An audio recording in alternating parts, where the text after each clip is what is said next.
ভিকি এখানে এসেছিল। হ্যাঁ হ্যাঁ নিশ্চয়ই, হ্যাঁ হ্যাঁ বিলটা পাঠিয়ে দেবেন। আরে কৃষ্ণা, আমরা এক্ষুনি তোমার কথাই বলছিলাম। এসো এসো বসো। 1 মিনিট, আমি আপনাকে কিছু বলতে চাই। হ্যাঁ আমার আসল নাম হলো বিক্রম কৃষ্ণ। ওকে। ভিকি।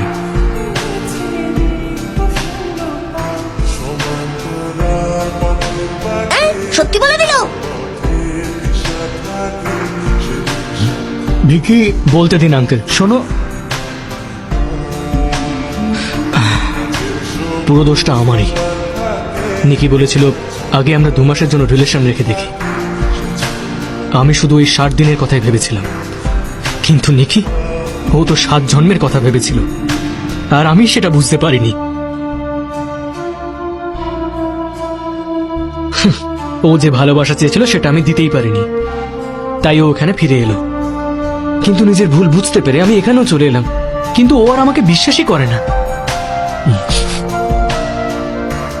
আমি আজ ফিরে যাচ্ছি। তো চলে গেছে তো আবার কি?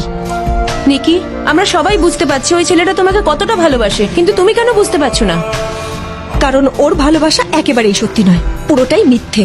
ওর যখন প্রবলেম আমাকে নিয়েছিল আমাকে বলতে পারতো, চিঠিকে কেন বললো? যখন জিজ্ঞেস করেছিলাম ও আমাকে বোঝা মনে করে কিনা, তখন সত্যিটা কেন বললো তুমিও না? তো সবার সামনে ওকে জিজ্ঞেস করেছিলে যখন ও তোমার নামে কথা বলছিল। তুমিও তো লন্ডনে ওকে সবার কাছে লজ্জিত করেছিলে। এটাতে ভুল কি? যদি ও ওর বন্ধুর সাথে মনের কথা শেয়ার করে হালকা হতে চাইতো।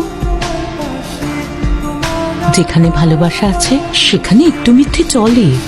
সবাইকে ছেড়ে দাও। তোমার বাবাকেই দেখো না, 30 বছর হয়ে গেল উনি কখনো আমার বানানো কফি খাননি, কিন্তু কখনো বলেননি যে আমি কফি ভালো বানাই না। ভেবেছেন হয়তো আমি এই কথাটা জানতে পারলে কষ্ট পাবো। তার মানে কি উনি আমাকে ভালোবাসেন না?